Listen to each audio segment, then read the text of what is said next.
Kemudian pembicara kedua ini adalah Wakil Rektor Bidang Riset Inovasi dan Akademisi Universitas Diponegoro, Undip, apresiasi spirit kolaborasi selama 100 hari kinerja Gubernur Jawa Tengah Ahmad Lutfi. Wakil Rektor 4 Universitas Diponegoro Wijayanto menerangkan 100 hari kinerja merupakan waktu yang sangat singkat. Namun 100 hari itu menggambarkan kinerja pemerintahan selama 5 tahun ke depan.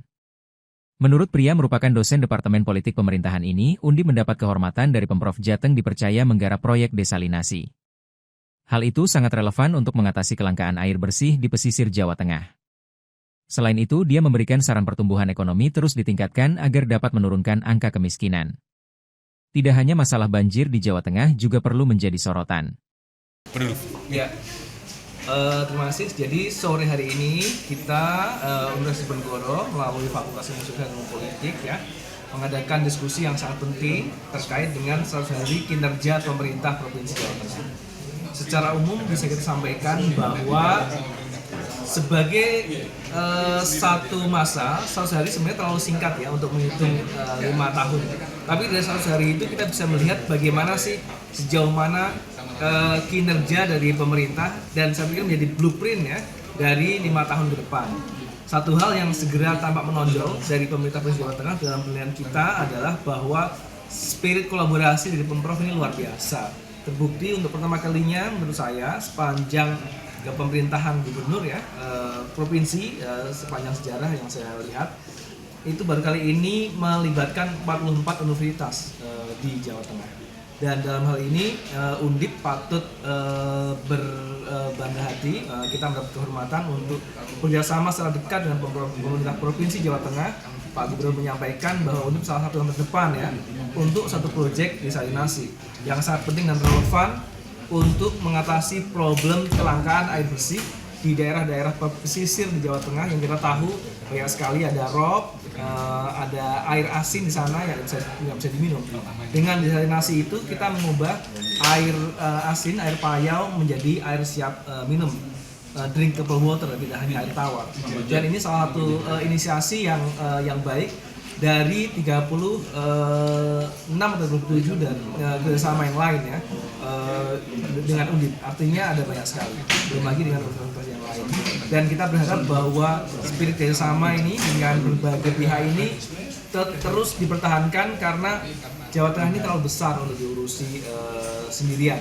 Dan itu menurut saya menjadi satu credit point yang perlu mendapat benang merah ya bagi pemerintah Provinsi Jawa Tengah. Kita juga menyampaikan beberapa catatan tadi tentunya bahwa antara lain pertumbuhan ekonomi ini perlu terus didongkrak supaya kita bisa meningkatkan ya dan menurunkan angka kemiskinan, gitu, meningkatkan kesejahteraan warga dan menurunkan angka kemiskinan yang masih menjadi salah satu PR ya di Provinsi Jawa Tengah. Lalu problem lingkungan seperti banjir juga patut disoroti. Dan kita juga memberikan satu highlight bahwa pentingnya mengkomunikasikan kebijakan pemerintah nih, keberhasilan kepada publik karena selain kinerja yang baik, kebijakan yang tepat juga perlu partisipasi publik secara luas. Disinilah pentingnya komunikasi. Terus saja komunikasi ini tidak sama dengan pencitraan ya, karena komunikasi ini adalah upaya yang lebih konstruktif gitu, bukan hanya 100 hari ini cuma momentum aja, jadi tidak mungkin kita menilai kinerja gubernur 100 hari. Itu salah metodologinya, salah nilainya. Kita akan nilai kan dalam waktu jangkauan waktu yang jelas 1 tahun, 2 tahun, 3 tahun, 4 tahun, 5 tahun. Kalau dari perspektif politik dan pemerintah, problem yang dihadapi gubernur sekarang adalah satu, gubernur memimpin 35 bupati wali kota. Gubernur ini adalah sifatnya supervisi. Gubernur bukan orang yang langsung memimpin di tingkat paling bawah. Oleh karena itu, yang kita butuhkan hari ini adalah Pak Lutfi punya modal untuk memperkuat fungsi supervisi, fungsi koordinasi di level pemerintah kabupaten kota. Anda bayangin dengan 35 kabupaten kota, itu kan speednya beda-beda. Ada yang wali kota nyandaan, melayu cepet. Ada yang barangkali nggak mudeng. Ada yang boleh kemarin juga kita dengar kan, Pak Gubernur juga mengatakan, ini baru awal menjabat saja ini sudah tidak oke antara bupati dengan wakil, antara wali kota dengan wakil. Saya kira tugas pertama yang harus di-clearkan Pak Gubernur adalah memastikan bahwa komandonya jelas, unity of command-nya jelas, kemudian targetnya jelas sehingga bupati wali kota bergerak ke arah yang sama. Yang kedua, problem yang dihadapi di Jawa Tengah adalah jumlah penduduknya itu besar dengan potensi tadi, potensi kemiskinannya juga besar. Kemudian tadi kok kemiskinan yang disampaikan Bu Endang itu kan standar paling bawah dengan 500 sekian ribu saja. Coba kalau itu dinaikkan dikit saja, misalnya jadi 1 juta, itu akan naik sekian. Tetapi ini adalah modal awal. Jadi oleh karena itu, selain satu persoalan koordinasi bahwa gubernur adalah fungsi supervisi, yang kedua persoalan infrastruktur juga Jawa Tengah tidak mudah. Tadi ada rob, ada banjir, kemudian ada tata lahan, kemudian ada penataan ruang yang saya kira juga berdampak kepada kemakmuran. Dan yang ketiga, ini saya kira ini juga paling penting, itu adalah persoalan sosial ekonomi yang beragam. Ada kota yang sangat maju, yang berkali-kali kita katakan disparitas antar kabupaten kota itu kan terasa betul. Ada yang IPM-nya cepat.